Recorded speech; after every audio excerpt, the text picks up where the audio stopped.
ঠোঁটের মধু তিতা মধু, তেমন মধু কয়ে গো কই, এমন তিতা আমার বধূ, শিউরে উঠি সয়ে গো সই।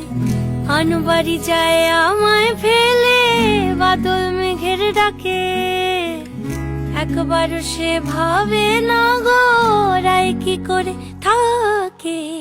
কি করে রায়, কি করে রায়, কি করে রায়, কি করে, এই বুঝি